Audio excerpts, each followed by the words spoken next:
So let's move on to the growth of mass nationalism. So basically, whatever we do, let's take for an example. Let's take an example of me creating an opinion about something that is happening in my college, and I am standing with two or three people towards that cause, but that is unheard by the authority. Why? Because not all the people support that. The only three or four of us who really think that this should happen or this should not happen is standing up for that. But at that time, imagine in your school, whole of the school comes up with uh, an idea, with an option, a substitute, or something which is great for the students in general. You all come up with this thing that okay, you want this teacher to teach you maths, or you want this teacher to teach you social science. So when you all come together, the authority listens to you. So this is the importance of the mass nationalism. When a gathering is there, when all the people, almost more than 90% of the people, they are with you, they come with you to have your opinions voiced, to have the to make the authority listen to you, then you have strength in your nationalism, then you have strength in your opinion, then you have strength in your voice, because your voice is not alone, your voice is supported by lakhs, millions and lakhs of people who are standing right there with you.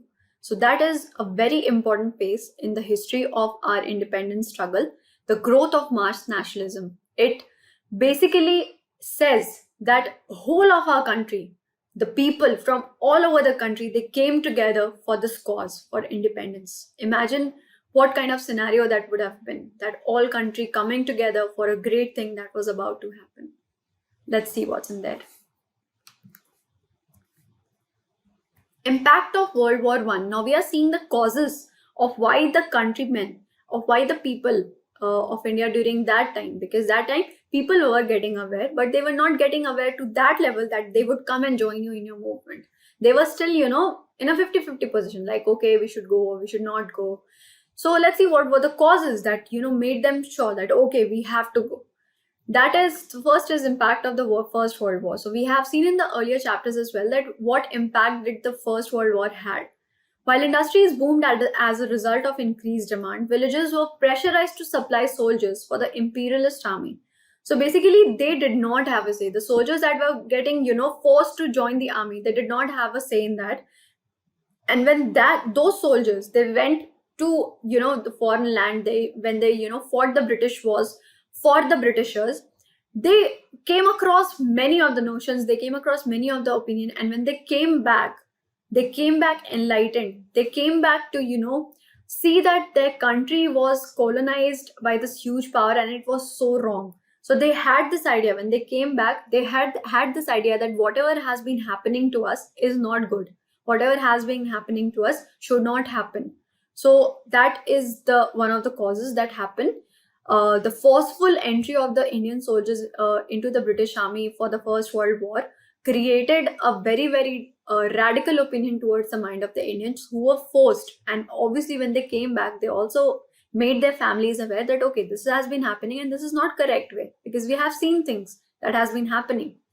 So that was the impact of World War One. Of course, the industries, they got boon because of that, as we have seen in the trade and industries chapter. But that was not a solution. That was not a permanent solution. Mahatma Gandhi. So after the during the First World War, so we should remember that as I've always been saying, not one event creates an important event. All the many of the continuous events create a very, very important event. So basically, First World War and Second World War also have a very important role to play in the freedom of India. Mahatma Gandhi was one such visionary leader who, upon his return from the South Africa, led movements in Champaran, Kheda, and Ahmedabad. So here we see a picture of the Natal Indian Congress, which was formed by Mahatma Gandhi in the South Africa, where he fought racism with the South Africans, the racism that was happening by the Britishers in the South Africa. So basically, he also fought for that. Fought not in the sense of violence, fought in the sense that he stood up against these things that were done due to racism by the Britishers towards the South African people.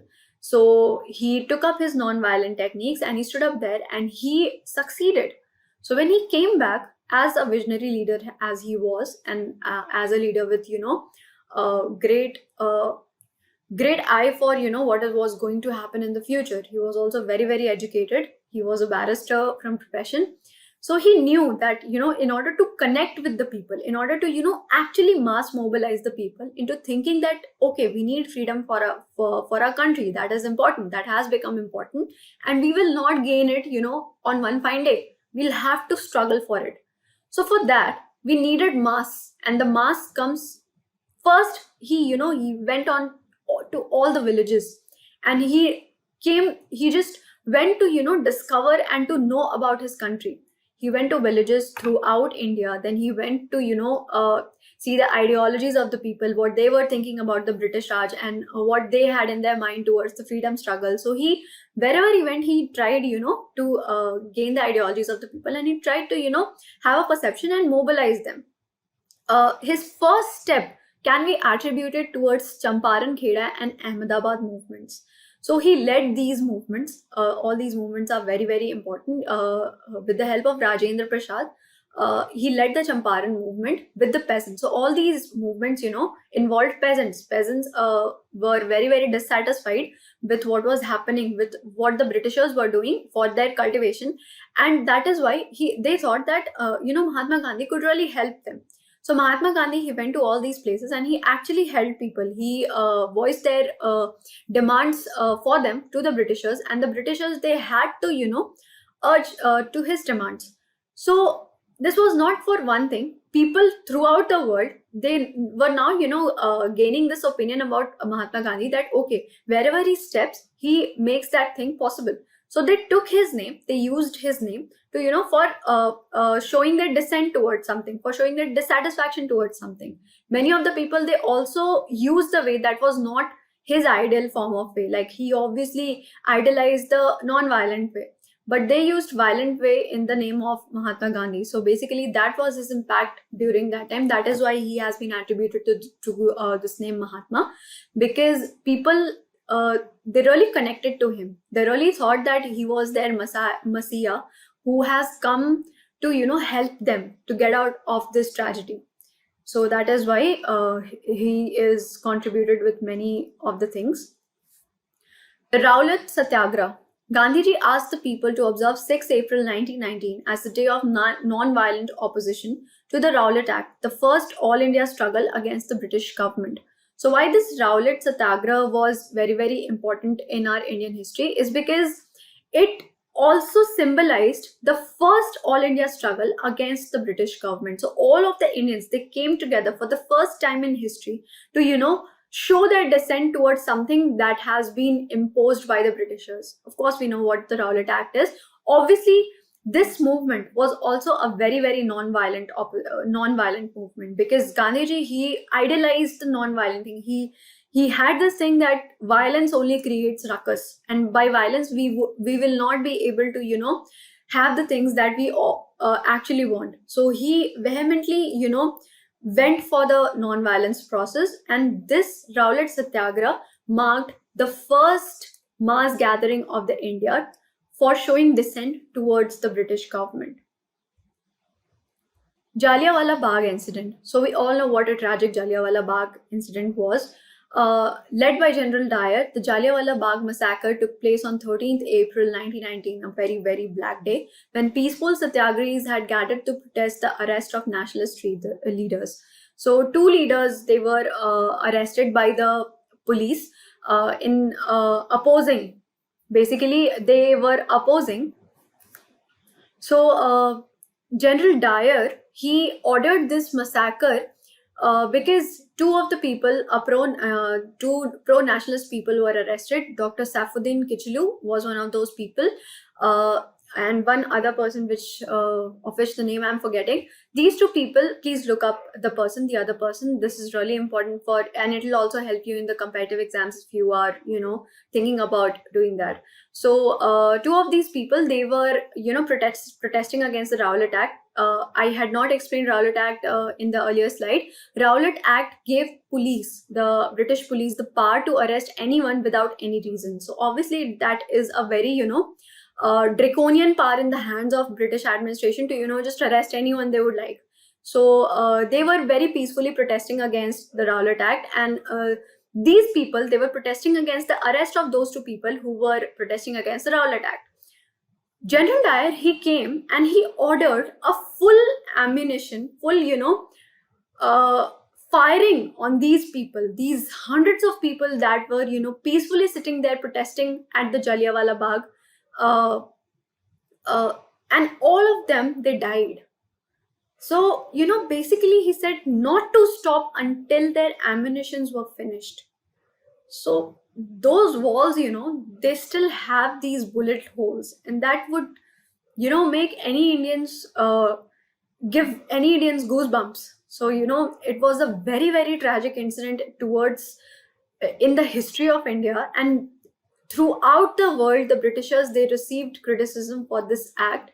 People, they went so furious, so angry over Jallianwala Bagh incident. Rabindranath Tagore, who was the first, who was the Nobel laureate, and who was also, given the knighthood by the Britishers. He returned his knighthood because he was so angry towards this incident, because, the Britishers, they did not have any humanity over everything in that showed no humanity in this incident. So basically, this was a very, very important event in the history, which, saw hundreds of people dying after the peaceful protest. And that also created a huge kind of fury and anger in the minds of Indians that, okay, they are killing us whenever they would like to. Basically, previously they used to impose things on us, but now they are just taking our lives. So basically, our life has no importance to them. So this also created a lot of initially it was dissent, now it was anger. So you see that how the people, they were, having this nationalism spirit awakened day by day. So obviously that happened. Let's move on. The Khilafat agitation. Gandhiji supported the call of Khilafat leaders Muhammad Ali and Shaukat Ali, the two Ali brothers, to launch a full-fledged non-cooperation movement which gained momentum in the 1921 and 22. So Khilafat movement, this was against the, British imposition of the rules to the Turkish king. So basically, Britishers, they were not very happy with whatever they were doing. The Ottoman Empire was, ruled by the Turkish king during that time, and they passed certain things which did not go well with the Indian Muslims as well. So basically, they took it very hard, and they called for all India. It also gave them an opportunity to have this all India movement. And these Ali brothers, Muhammad Ali and Shaukat Ali, they persuaded Gandhiji to support them in this Khilafat movement, and they went on to have this as a full-fledged non-cooperation movement. That non-cooperation means that we will not cooperate with you no matter what. So Gandhiji, he called on he called on strike, he called on boycotts. He asked all the people who were working for the Britishers, or who were working in the British institutions, who were gaining education from those institutions, to back off, to come to resign, or to come back and join them in the movement. So this movement really gained momentum in the 1921 and 1922, and we should all remember that it was a very peaceful process. And we also saw a very, very huge mass gathering in this non-cooperation. This movement also has a significance in the way that it brought Muslims and Hindu together again. So all the Muslims, they were against, all the Indian Muslims, they were obviously against this decision of the Britishers that they imposed on the Turkish Caliphate.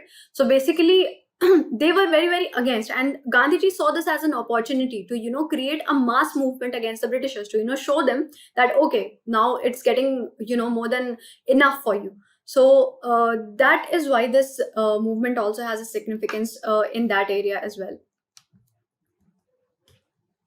People's initiative. So, before moving on to the people's initiative, let's also remember that non-cooperation movement, it gained momentum in 1921-22, but it also ended very abruptly after the Chauri Chaura incident. So in the Chauri Chaura incident, a mob, basically they were also protesting. Initially it was in a very peaceful way, but after some of the peasants, they were killed, or whatever happened, that is not very sure. The newspapers, they have reported it very differently. So some of the peasants, they were assaulted, or they were brutally killed by the police, and because of that, the agitated mob, the mob of the Indian people, they burned a police station, which killed 22 British police, which killed 22 policemen. So that violence caused Mahatma Gandhi to stop this non-cooperation movement, because he was only pro non-violence. He was very, very upset with that mob agitation, and he vehemently, criticized the agitation, and he vehemently criticized the brutally killing of those 22 police officers, and that is why he withdrew the non-cooperation movement. People's initiative.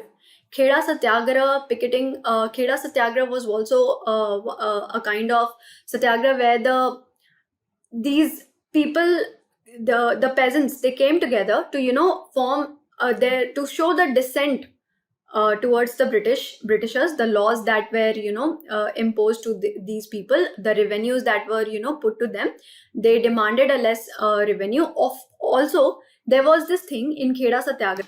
Kheda Satyagraha also happened, because the region Kheda was hit by famine, and in that year, and even in that scenario, the British, hiked the revenue, the tax revenues coming from that region, and people, they protested, because they were also hit from cholera and plague, and that it was really hard for them to because all these tax revenues were increased during that period of time. Obviously, we have to connect these facts, because the Britishers, they were involved in the First World War. So basically, they had to they had to source their economical, the thing that was going on with their economically, they had to gain that thing from India. So basically, they increased the revenue without even thinking that how the Indians are going to cope with that.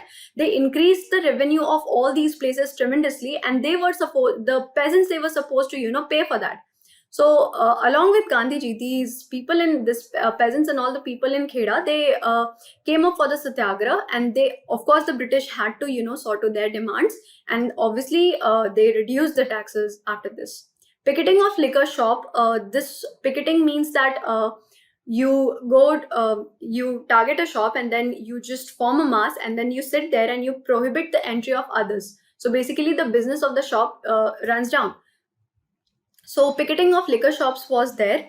Forest Satyagraha, basically we have learned that forest laws were reserved forest laws were enacted when the people, they were not allowed to go in the reserved forest area. So basically it hit them at their core, because their livelihood depended on forest. So forest satyagrahas also happened. Tribals also participated. The Khilafat and the Non-Cooperation Alliance.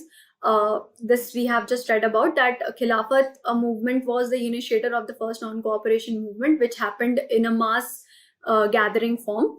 Removal of corrupt Mahant from the Gurudwaras. So these Gurudwaras, all over the Gurudwaras, Mahants were there, which had these connections with the British, and people, they were frustrated with these Mahants. So basically, they sought for the removal of these Mahants, who were in constant support with the British, and they were very frustrated with these Mahants because they were very corrupt.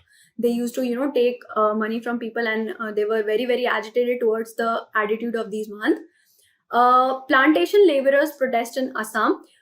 Plantation laborers also protested in Assam, because also they also were suffering from huge revenue burden, and they were made to grow certain things only. So they were also a victim of British colonization. So all these were people's initiative. People, they came up. People, they, this is significant because, you know, people, they came up with the dissent. People, they for the first time, they, you know, in all these instances, people, they came up to, you know, voice their opinion. So that is why these events become really, really important in the history of India. Let's move on. The People's Mahatma. So this is a representation of Mahatma Gandhi as, you know, a charioteer. So here we can see that he has been, you know, he has been drawn in a parallel scale towards Lord Krishna. So basically, people, you know, they used to see him as a god, as a deity to themselves, because, you know, they thought that he was only the solution to all their problems. As I've said earlier as well, that they used to see him as, you know, problem to all their whatever they have been suffering till date. So we can see that how the popular opinion was that of Mahatma Gandhi. Let's come to the end of non-cooperation movement. That also marks a very significant aspect of the Indian history. The non-cooperation movement was called off following the Chauri Chaura incident in 1922. The Congress resolved to fight for Purna Swaraj in 1929 under Jawaharlal Nehru. Now, these two movements are separate.